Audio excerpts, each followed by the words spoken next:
Здравейте, аз съм Виолета от Круша и днес заедно ще изработим кутийка за кръщене, в която да поберем две малки кутийки с кръстчето и кичура от косата от този празник.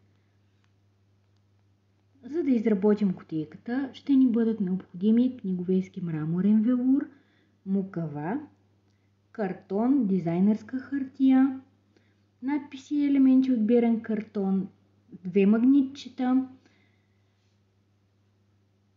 А за изработката ще използвам тример, който можете да замените с макетен нож или резец и линия, ножица, линия, лепило, акрилна боя, четка за лепило и четка за боя и молив, с който да отбелязвате.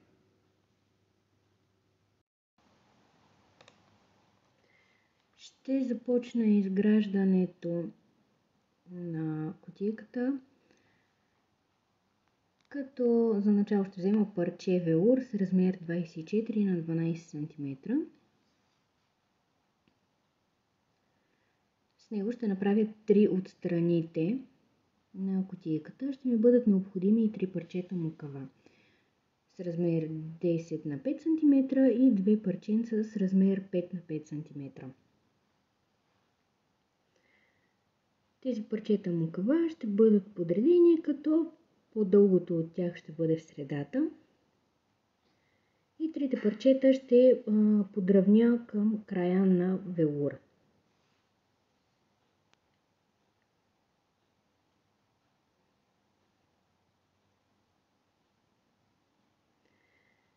Използвам линия, за да съм сигурна, че са равни, тъй като ако не са подравнени идеално едно към друго, ще създадат деформация на готовата кутийка.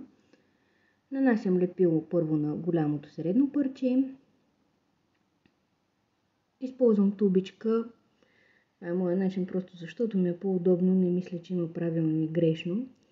Важно е след това да разнесете хубаво лепилото с четка или с валяче. Въпросът е да е по цялата повърхност на мукавата.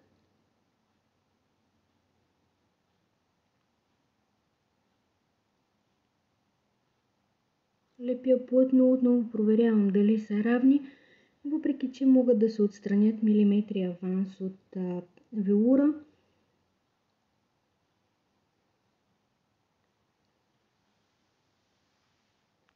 След като сме залепили първото парче, трябва да си направим отстояние. В случая разстоянието между трите парчета мукава трябва да е 2 ширини на мукава, 2 размера мукава. Аз работя с 1,5 дебелина на мукавата, така че в случая ми трябва разстояние от 3 мм. Това разстояние, ако имате инструмент за разстояние, може да ползвате него. Ако пък нямате, може просто да вземете 2 парченца от мукавата и да си премерите с тях. Пак повтарям, важно е да е приравнено в горния край.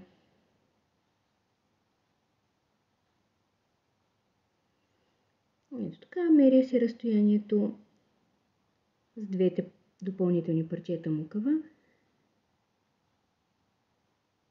и лепя.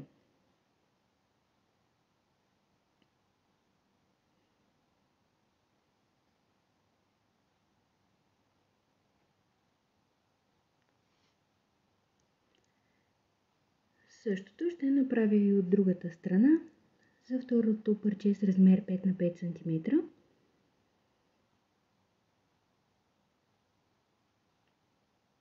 Отново нанасям лепило.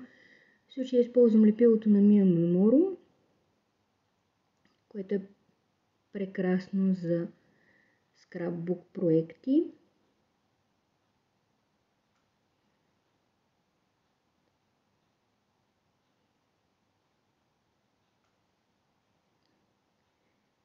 Отново изравнявам отгоре, проверявам дали разстоянието ми е 3 мм с двете парчета мукава. Проверявам дали е равно отгоре. Изкарвам въздуха с коска. Последна проверка.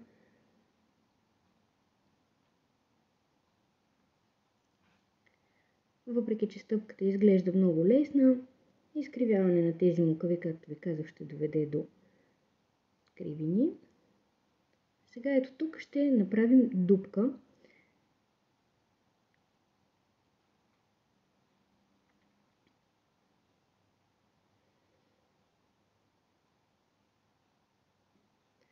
Тъй като искам тази дупка да е на разстояние 2 см от едната страна и в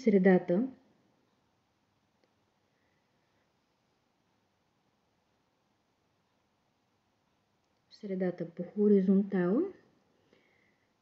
Отгоре има 2 см, надолу 3 и по 5 см от двете страни на точката. Ще използвам перфоратор, за да пробия дупка с диаметър 5 мм. Ако нямате такъв перфоратор, може преди да залепите да използвате обикновен.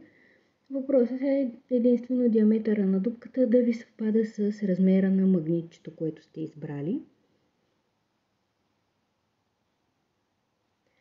Аз предпочитам да използвам този инструмент и то сега, защото при по-малък натиск той вади части от мукавата, не прорязва додолу и така всъщност магнитчето ще остане скрито. И след като е нарязало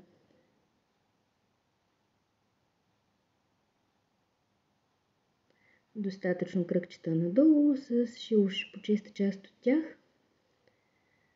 От другата страна не се вижда нищо. Слагам малко лепило в самата дупка.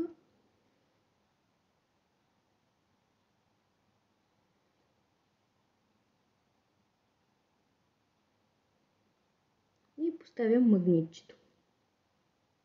Ще го притисна хубаво в дупката, защото заради точния размер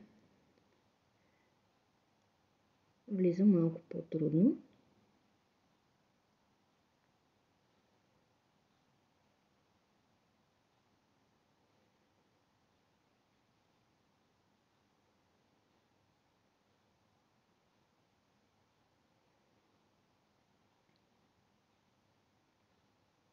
Магнитчето е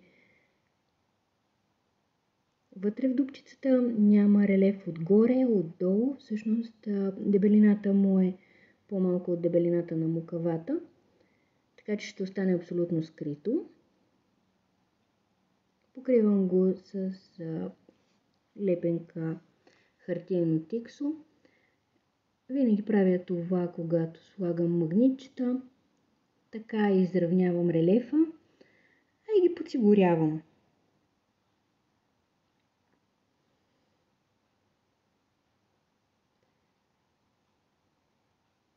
Сега ще нанеса лепило отново по мукавите.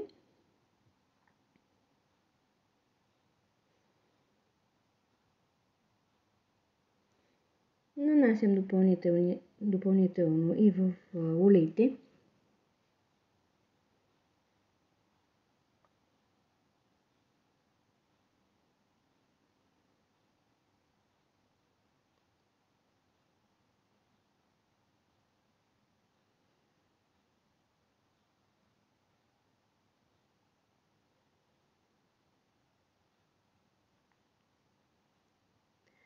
И прегъвам велура.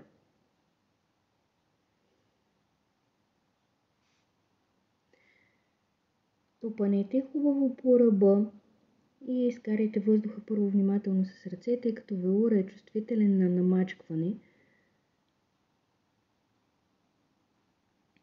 По-лесно е да го нараните.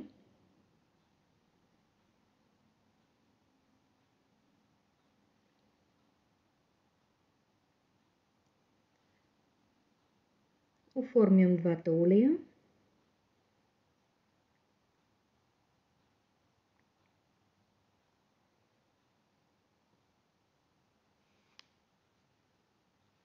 Остава да изрежем излишъците на резервите. Под ъгъл режа там, където са улеите. Махам по един малък триъгълник. Резервата към ъглите също чистя по този начин. Под лек наклон отдолу и от двете страни.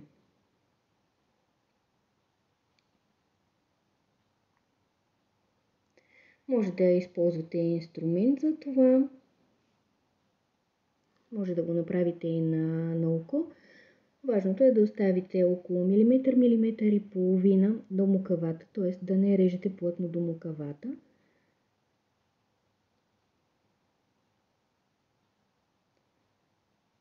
Сега ще сложа лепило и в страничните крилца, тези резерви, които остават отстрани.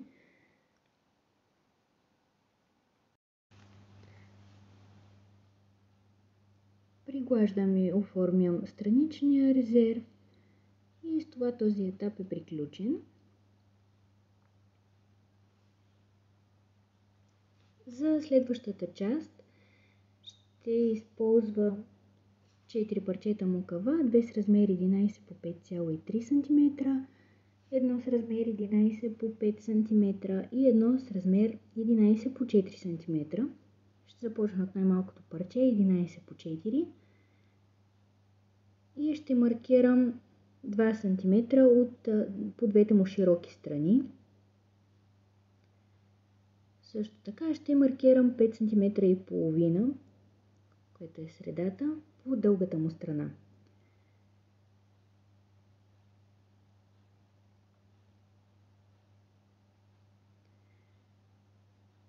Тези марки ще използвам, за да изрежа излишъците от това парче мукава. Използвам линия и макетен нож.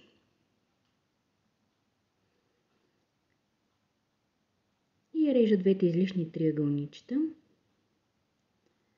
По-добрият вариант, когато режете с линия и макетен нож, е да повторите повече пъти с по-малко натиск. Така резултатът е по-прецизен. Това е парчето, което търсим като форма.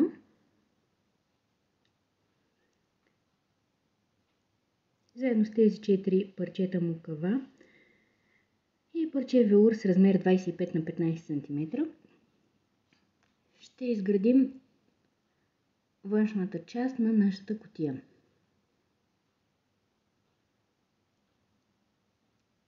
Позиционирам първото парче мукава върху велура и използвам прав ъгъл, който е с отстояние 2 см.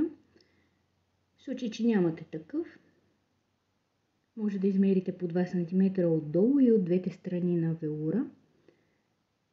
Това ще бъде точното място на първата мукава,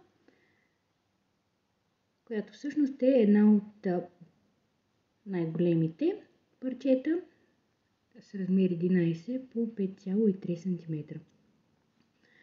Нанасям лепило.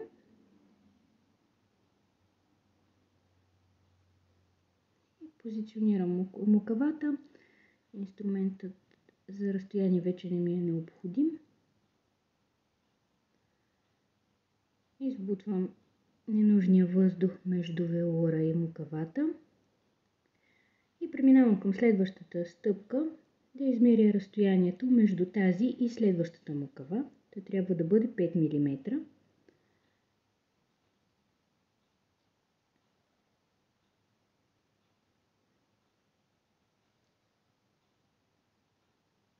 Аз използвам инструмент за разстояние.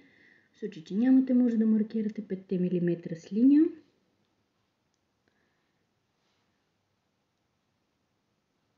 Отново нанасям лепило. Това парче е с размер 11 по 5 см.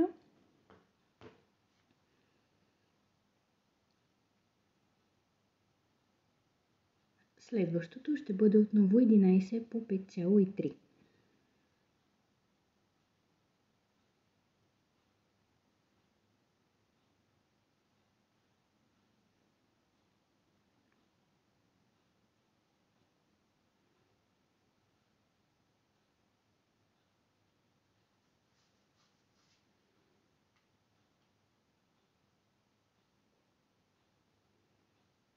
Най-отгоре остава да залепим парчето с нестандартна форма, този петоъгълник, като на него също ще има дупка.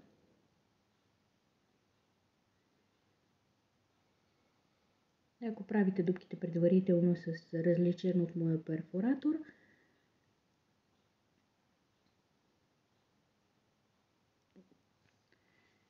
това е момента да го пробиете. Ако пък използвате същия, предпочитате моя метод, тук ви показвам реда, в който са залепени парчетата по размери. А докато вие ги видите, аз ще използвам да махна излишния въздух.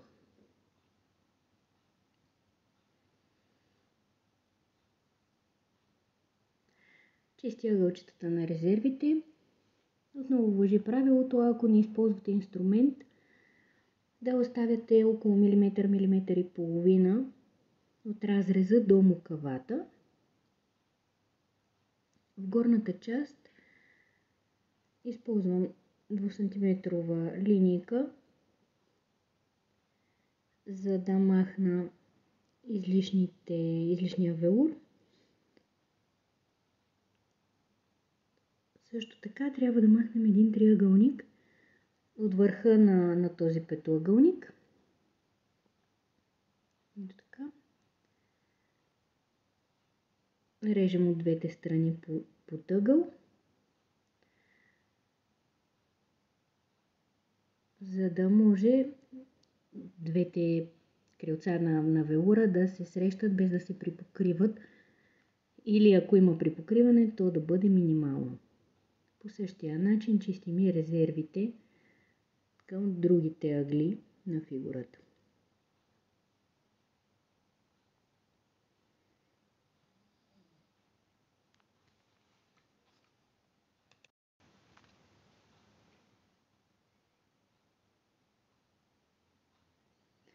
След като почистим всички резерви,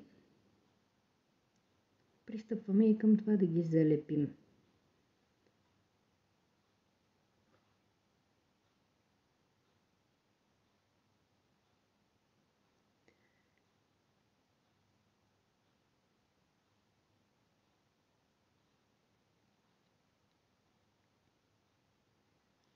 Подреждам набързо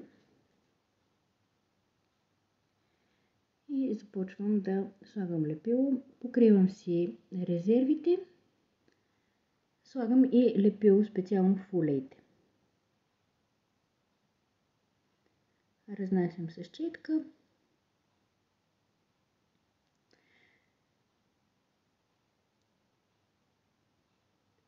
Добре е да лепите срещу положени страни на резервите. По този начин избягвате евентуално усукване на плътта. Въпреки че в случая с книговески велур и кожа това е почти невъзможно да се случи. Но ако работите с друг текстил, така ще избегнете или поне ще намалите вероятността плътта да се усука.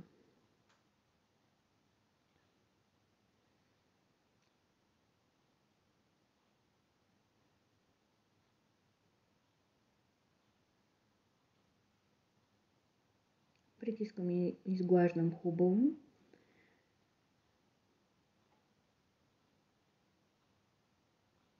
Оформям улеите.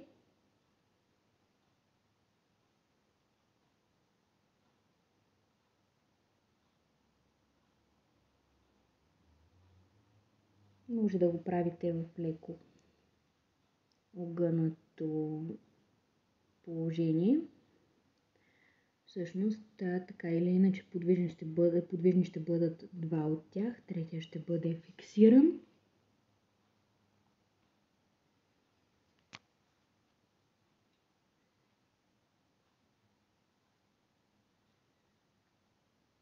Нанасим лепило на останалите 3 резерви.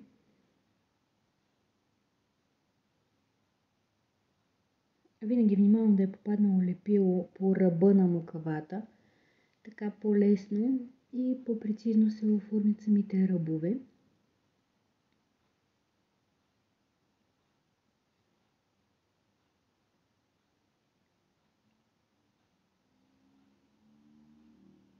Обърнете специално внимание на ъгълчетата.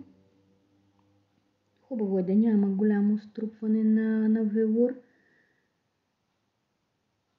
и всичко да е прибрано, т.е.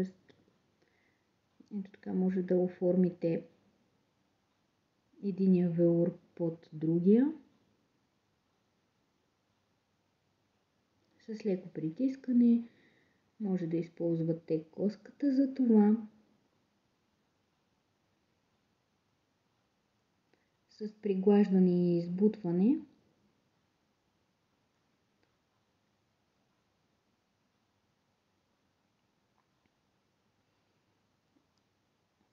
по този начин оформяте всички ъгли.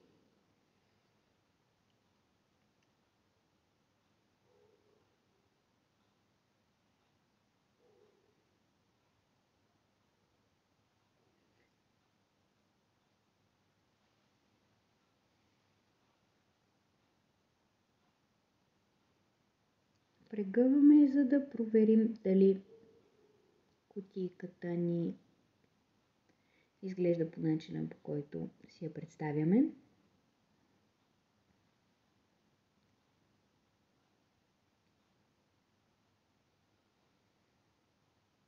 И идва време да сглобим с първата част от нея, тази, която направихме в началото на видеото.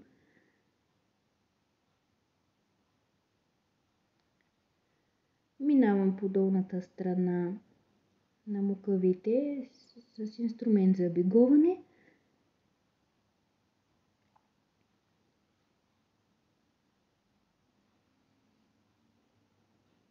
И огъвам резервата навътре.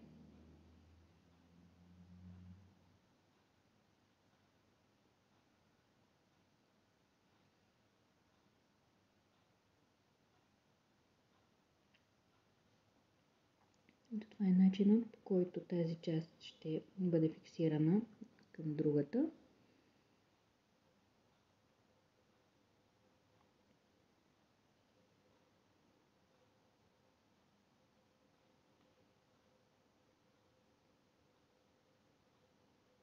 Нанасям лепило на резервите отдолу, на трите резерви.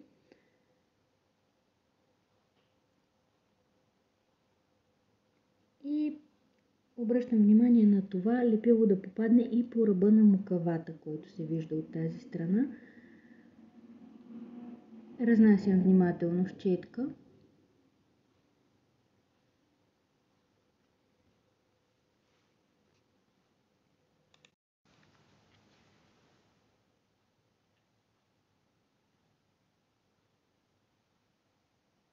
Остава да фиксираме двете части една за друга. Да не на това място. Всъщност това трябва да фиксирате към парчето с размер 11 по 5,3.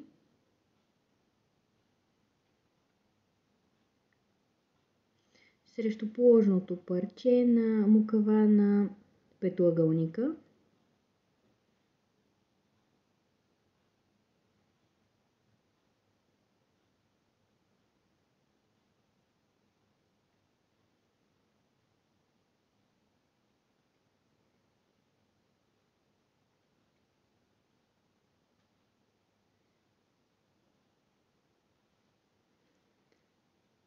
Тези аванси, които останаха, ще залепим тази част към гърба, но преди това ще облечем и вътрешността с велур. За целта ще използвам парче велур с размер 20 по 10 см.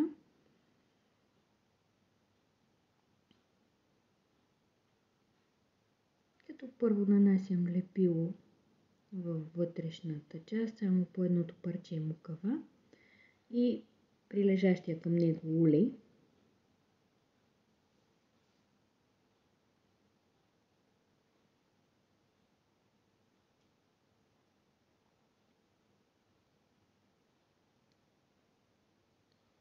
Ето тук оформям добре ъгъл, улея, без да притискам прекалено силно. Просто прокарвам коската по дължината на улея, за да може лепилото да хване хубаво.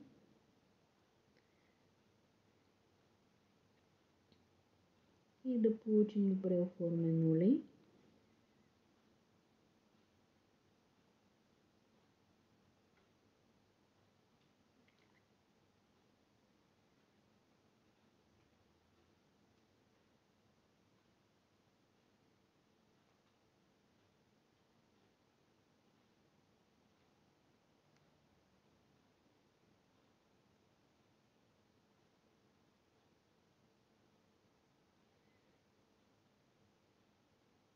Ето тези парченца трябва да минат сега отзад на велура, който ползваме за вътрешно покритие. Така ще дадат една допълнителна здравина и няма да се виждат.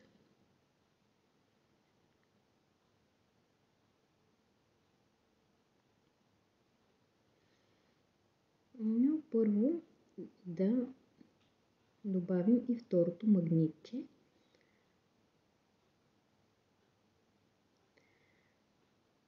Поставям втория магнит върху първия, те се откриват един друг сами и маркирам мястото му. Всеки има негов способ за това. Аз използвам капка от лепилото. Просто я поставям върху магнитчето, след като то е хванало на мястото и затварям. Всъщност остава една доста видима следа. Ето тук. Знайки къде точно трябва да е дупката, отново с помощта на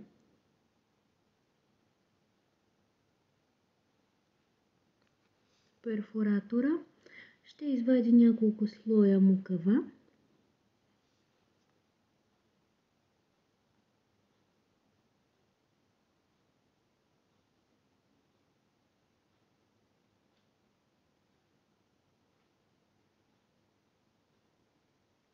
Почиствам излишъците с шило.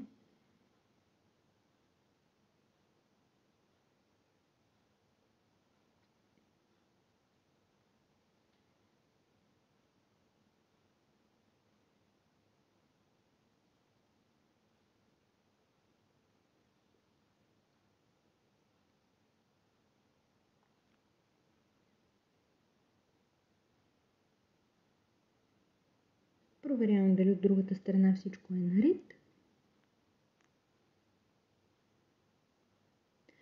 И отново си проверявам полюса на магнита. Това е изключително важно, тъй като един обърнат полюс на втория магнит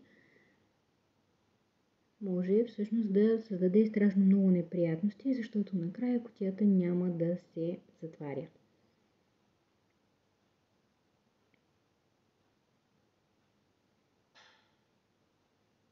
Тази страна ли е, другата ли е? Проверявам неколкократно и поставям магнитчето в дупката. Отново притискам, за да не се чудите на гениалната идея за метален нож. Ще кажа, че ножа, с който работя, е с алуминиева дръжка, т.е. няма никакво отношение към магнитчето. Отново слагам лепило върху него и покривам с хартиена лепенка.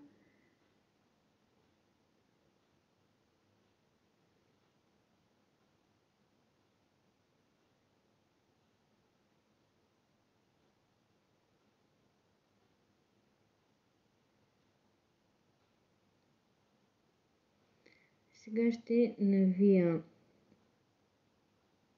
на руло все още незалепения велур и ще проверя дали кутийката ми се затваря добре. Всъщност затваря се отлично. Отваря се леко, затваря се леко.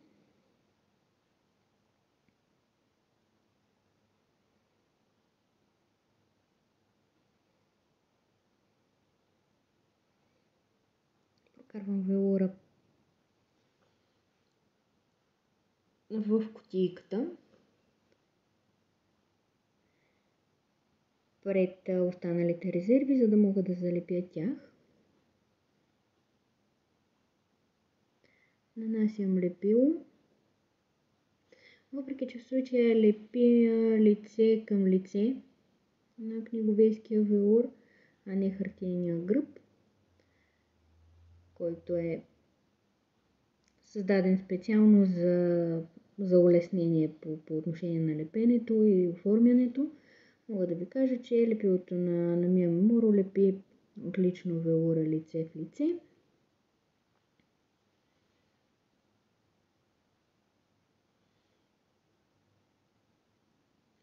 Избутвам въздуха и тази част вече е оформена. Сега ще нанеса лепило и последващите две мукави и последващите два улея. Всъщност покривам с лепило всичко до последния улей, включително и него. Оставям свободен само петоъгълника.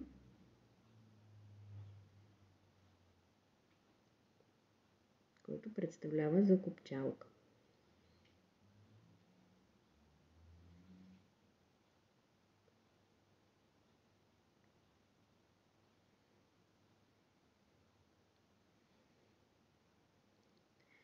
Обръщам кутията наобратно и с молив очертавам силуета на петоъгълника, за да мога да го изрежа. Режа 5 мм по-навътре от очертанието. Така ще получим аванс, какъвто има този велур спрямо другия по продължението на цялата кутия.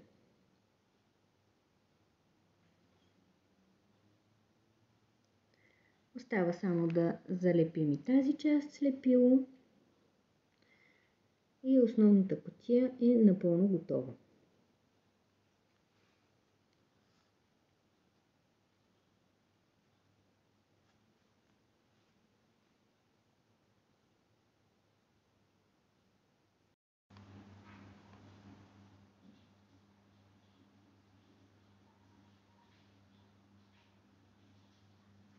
Следващата стъпка ще изработим вътрешните кутийки.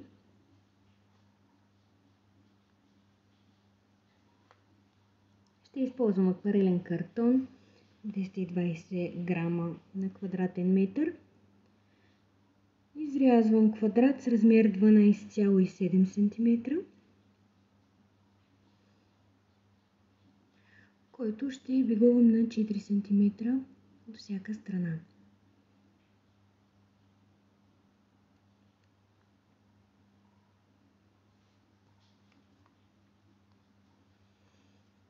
Това ще бъде основната част на кутийката.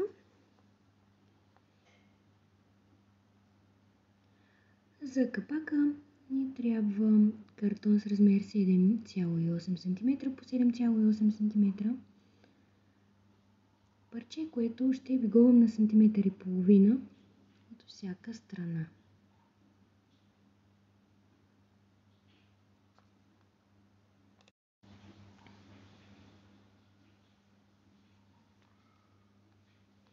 Ако не разполагате с тример, може да бигувате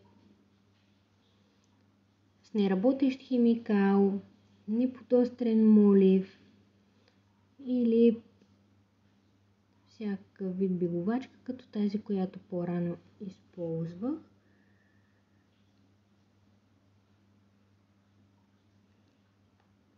режа под ъгъл резервите. Това са малките квадратчета, които се получават във всеки един от ъглите.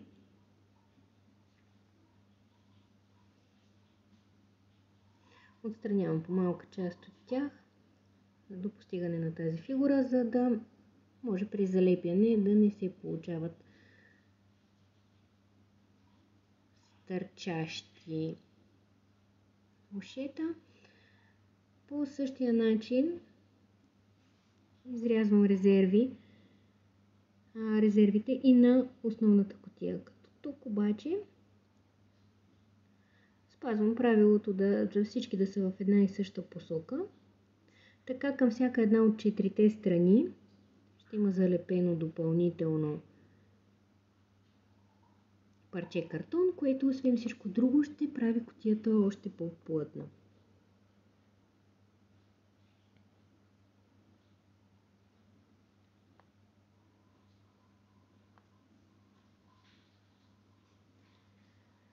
Преди да сглобим кутията и капака, е по-удобно да налепим дизайнерската хартия, с която сме решили да декорираме. В случая аз съм избрала да работя с Blessed Child на скрапбуки. Разкошна унисекс колекция, която освен полово-неутрална и е изключително адаптивна към всякакви цветове. Изрязвам си всички парченца, които ще ми бъдат необходими. За всяко място, на което съм решила да има дизайнерска хартия, използвам размер с 5 мм по-малък от мястото, което покривам. Така отстрани остават по 2 мм. Нанасям лепило на 4 резерви.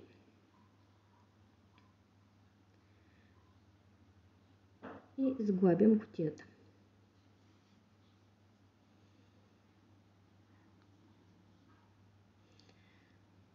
По аналогичен начин си подготвям и дизайнерската хартия за капака.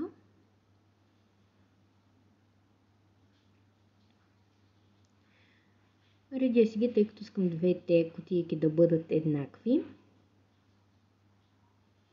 Така че ползвам едни и същи листа и ги подготвям едновременно за двете кутийки. Ето така изглежда готовата, вече покрита с дизайнерска хартия кутийка.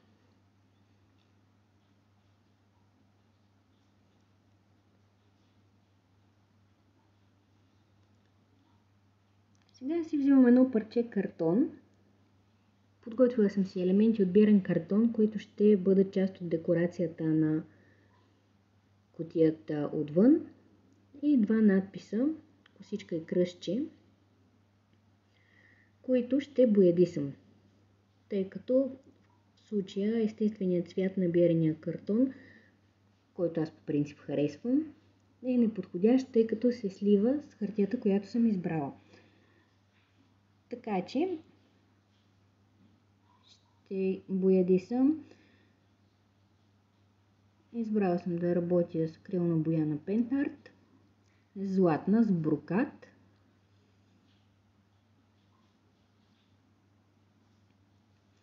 Нанасям боята с гъбичка. Съхне доста бързо, така че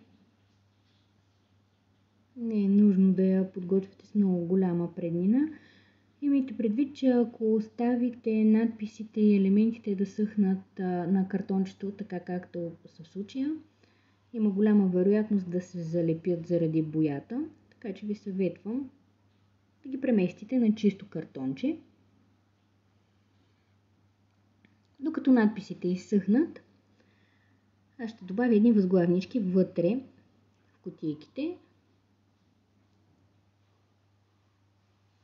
За целта ще използвам парче вата.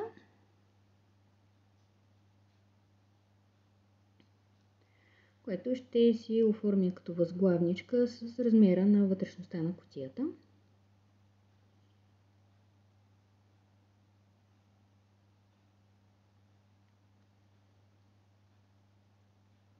Ще облека това парче вата в сатен.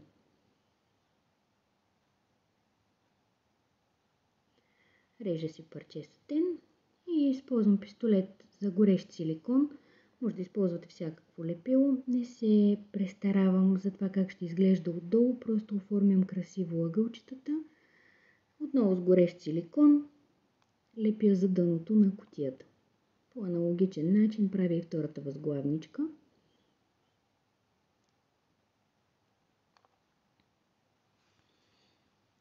И двете кутийки са готови за финално декориране.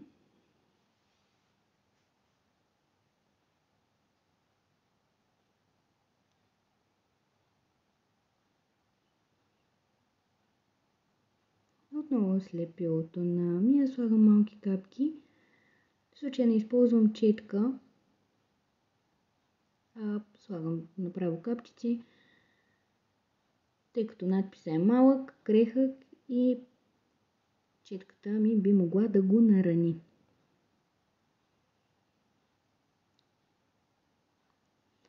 Използвам шило, за да оформя и да изравня хубаво надписа.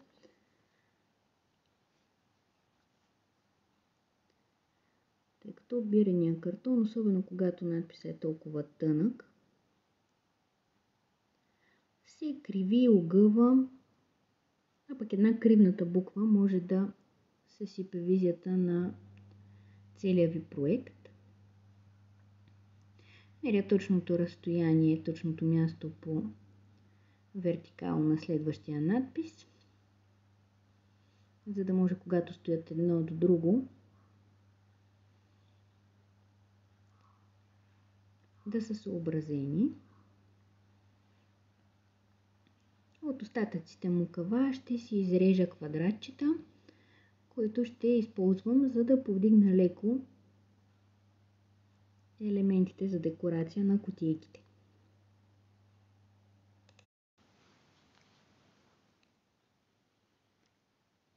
Ето по този начин цветните елементи от дизайнерската хартия ще бъдат с лек 3D ефект и ще стоят над надписите, което в случая е моята крайна цел.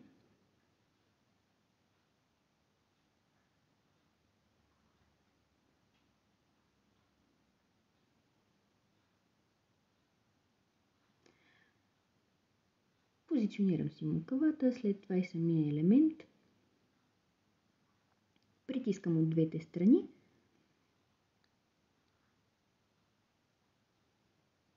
Правя същото и с капака на втората кутийка. И оставям да изсъхнат.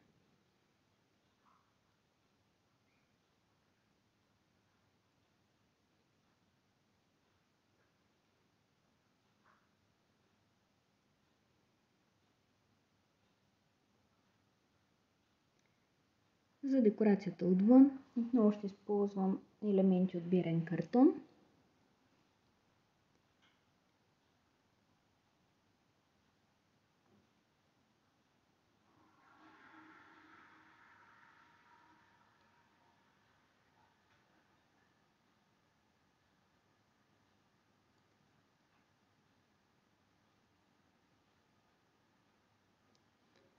Когато работите с велур, имайте предвид, че събира всякакви мъхчета от работната площ, независимо колко чиста е тя.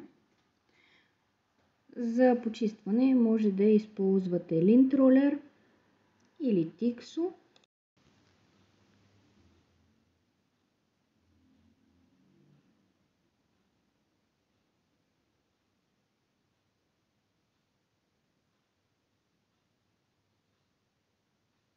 Избрала съм вече мястото на моите елементи.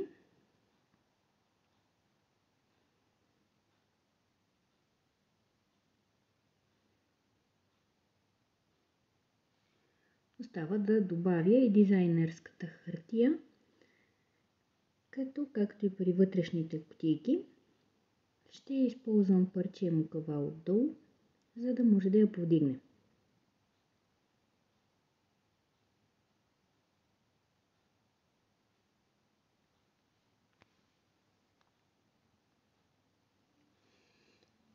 Изрязвам го по-голямо, като разбира се проверявам дали няма да стърчи от някъде и да се вижда.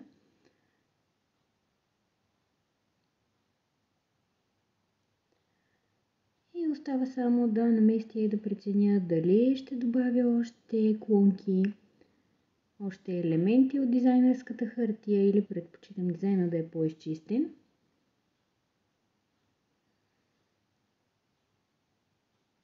Дали да са всички или пък нито една. Всъщност аз ще избера вариант, в който има и допълнителен елемент, но и няма претрупване под основния. И с това ще завърша кутийката. Ако видеото ви е харесало и искате да виждате още такова съдържание, може да ни последвате. Абонирайте се за канала ни и ще получавате следващите ни видеа.